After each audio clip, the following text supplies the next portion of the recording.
Carla Pestana. I'm a professor on the history faculty at UCLA. I'm actually the Joyce Appleby Endowed Chair of America and the World, which is my academic title, but as of today, I'm also the chair of the history department. If you think about the colonies that were created in the part of early America that becomes the United States eventually, each one has its own peculiar history. It's not a very centralized process of creating colonies. So different groups go to different places with different goals and ideas, and each one sets up whatever version they prefer. Some of them are in the Church of England, which is the legally established church in England, and which the monarch, if you asked him, would have said, oh yes, everyone in the colonies should be a member of that church, but in fact, many people were not from the very beginning. So initially, most of the diversity was Protestant, that is, different versions of Protestantism. Some of them illegal in England, so it's not like that was not a big deal at the time. There were also Catholics right away in Maryland, and very quickly there were Jews, and although the evidence for this is much sketchier, there were eventually also Muslims. The diversity also comes from ethnic diversity, because people from all over Europe, or at least from different parts of Northern Europe, come to British North America, and they all have different variations of Christianity at least. It wasn't that people came to America saying, we want everyone to be free to practice their religion. It was, in fact, that it was a process, and it had to be worked out. And some people died in the process of that being worked out. But over time, people became more willing to accept differences and more willing to compromise over having a variety of different religious groups. Now, all those groups are considered Protestant, and they're killing each other. So that shows you how radical this change was, that you could accept these various different groups. The case of Jews coming to America was really interesting, because Jews were illegal at the time in England. They'd been kicked out in the 13th century, and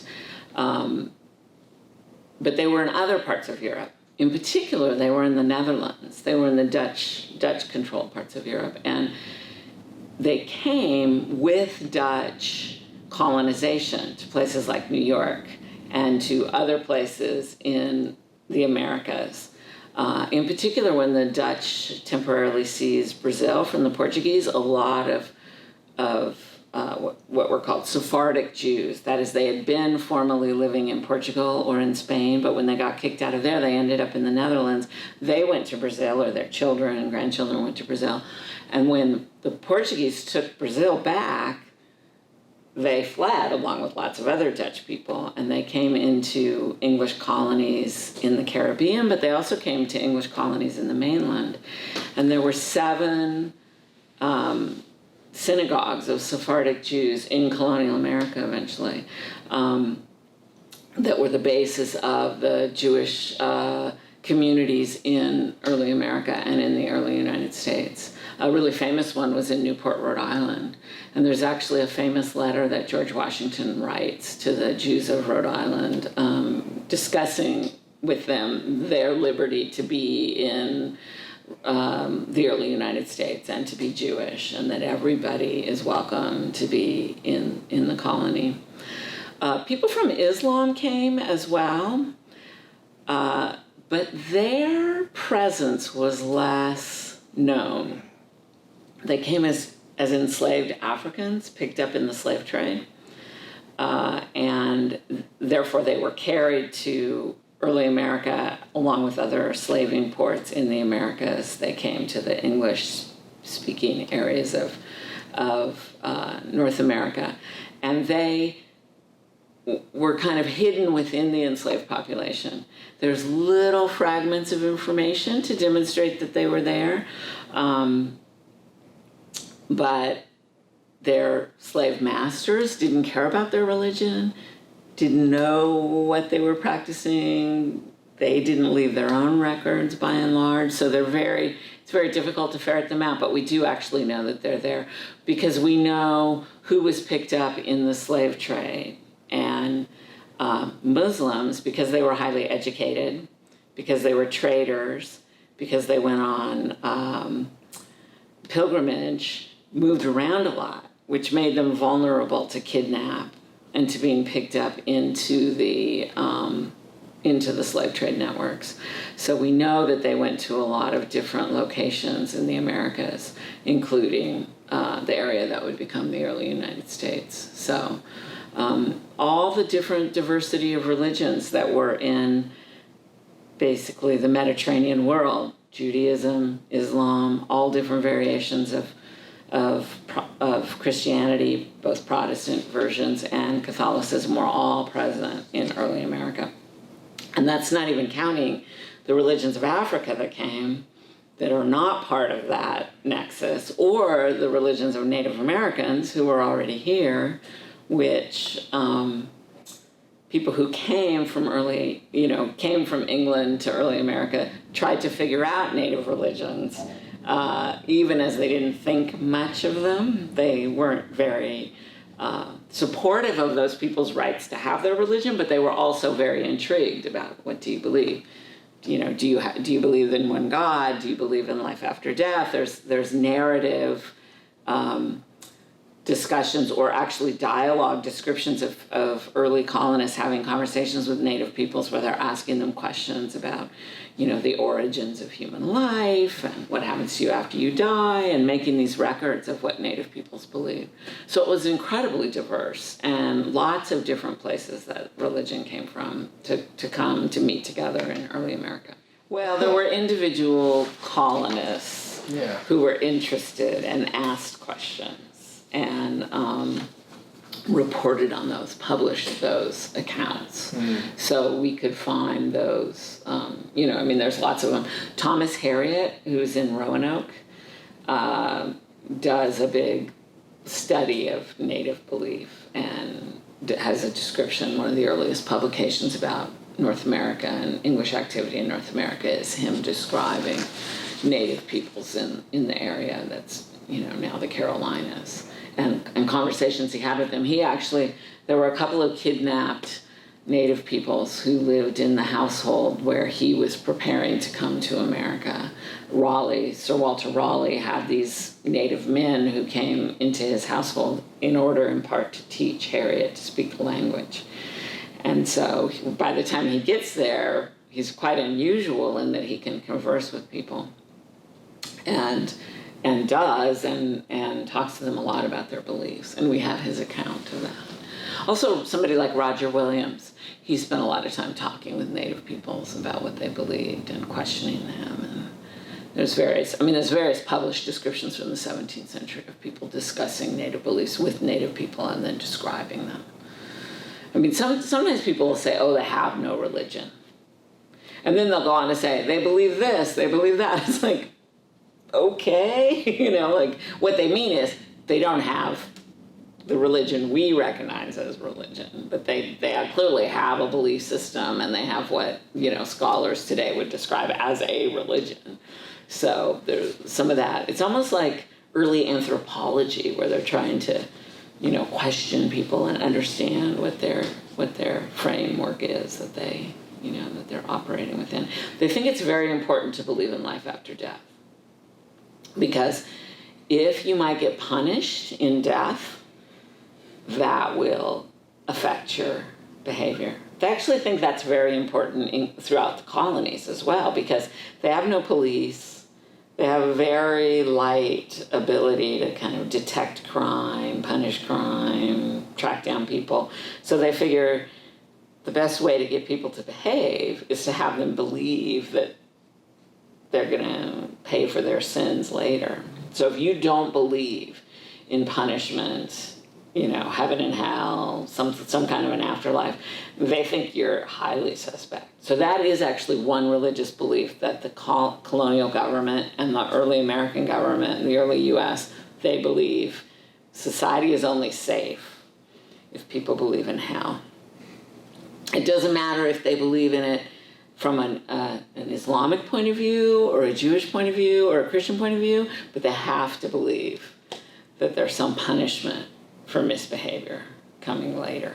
given this high level of diversity, it might seem that it's obvious that you end up with religious toleration, religious liberty, but actually that also was a process, and it had a number of different origins. So one place that acceptance of religious difference comes from is from principle. People had the principle that of liberty of conscience, that an individual should be free to believe what they believe. And that you shouldn't, they all talk about the danger of forcing conscience. But sometimes people who say that also want to restrict public expression. So you have some very, to us, funny descriptions in early New England where the upholders of what they consider to be Orthodox Christianity, who've created this new religious system and who are supporting it legally within their colony. You have to be a member of a church. You have to attend worship services. You have to be, you have to participate in this in the ways that they want you to. They'll say, "Oh, it's fine for you to believe what you want to believe, as long as you never mention it." So it's a kind of, it doesn't work, of course. It comes up because people do mention it. They do advocate for different versions. They do want to argue. So there's a principled basis for letting people believe what they want, but how you work that out in practical terms is difficult for some people. Somebody like Roger Williams, who's widely acknowledged to be an early advocate for religious liberty, was that, certainly, but he was that with a kind of a funny 17th century twist. He thought everybody was wrong, basically. He thought, all the different organized religions were missing something. All the churches he could possibly join were not quite right. And he was basically searching for the right answer for his entire life. And he joined different things, and then he dropped them. So he is this symbol of religious liberty, but he even can't figure out how you have freedom and then you also have community. So that's the problem. Like, how do you build a system that allows people to believe together, but also you don't force people? So that's something that's worked out over time in various ways in different places. One of the very good groups for working that out are the Quakers, the members of the Society of Friends, because they believe in principle not to do violence. When William Penn sets up his colony in Pennsylvania, they explicitly allow anybody to come who believes anything.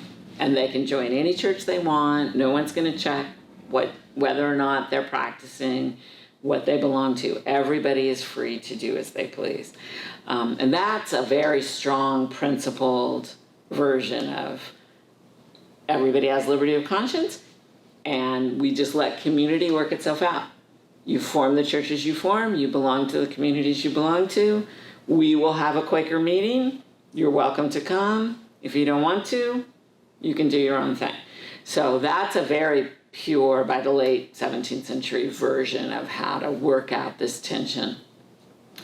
But at the same time, or as that's happening, the fact of diversity actually starts to make people think that you could have religious freedom and not damage society.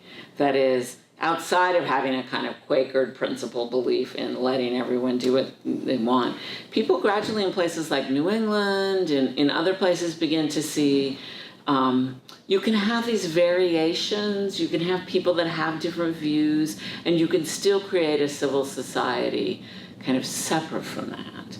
And so in a lot of places, there's a working out of that relationship. So like in a place like New England, where they're very intolerant at first, eventually they're forced by the crown, by the government of Britain coming in and saying, you can't execute Quakers, you can't force people to be a member of your church in order to participate in politics. So they get some brakes put on their policy. But then over time after that, they work out that yes, in order to be involved in politics, you have to bring a note from your minister, but we're not going to tell you who your minister needs to be.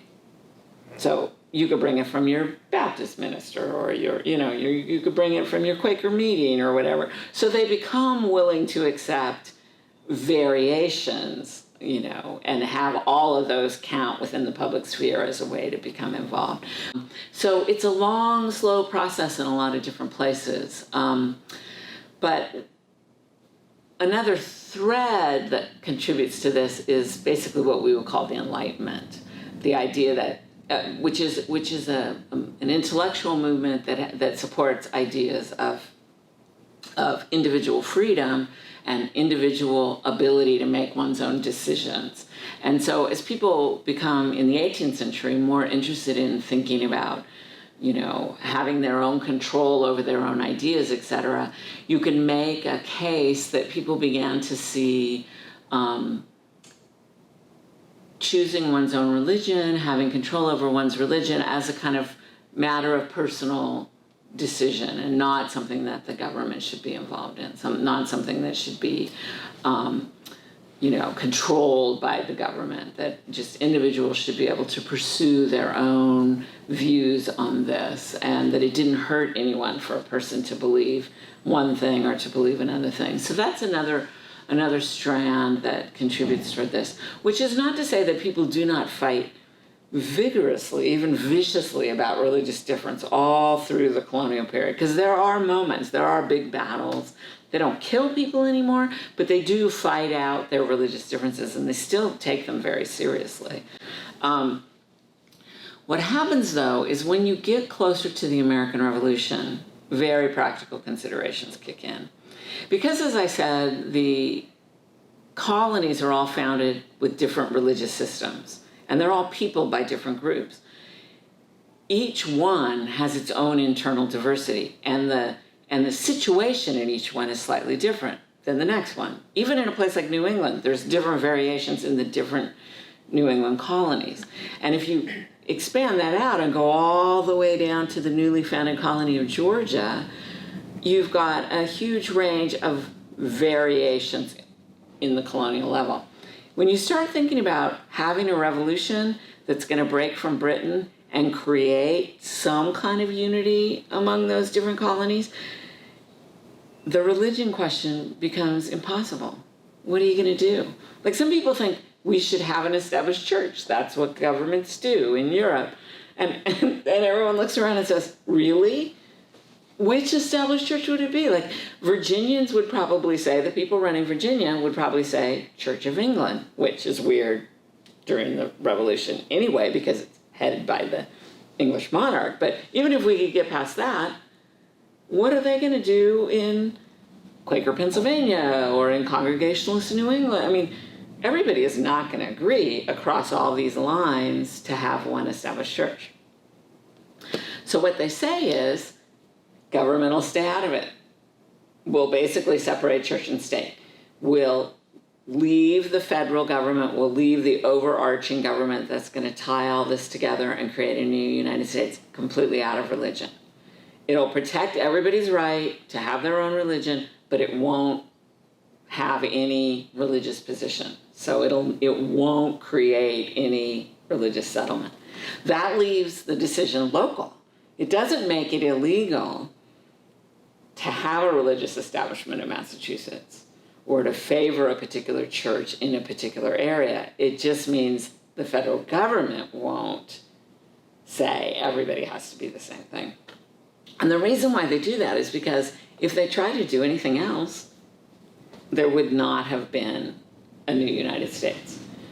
There would have been different individual countries, maybe, if they could have organized, a war against Britain without being more coordinated, But if they could have succeeded in having the revolution,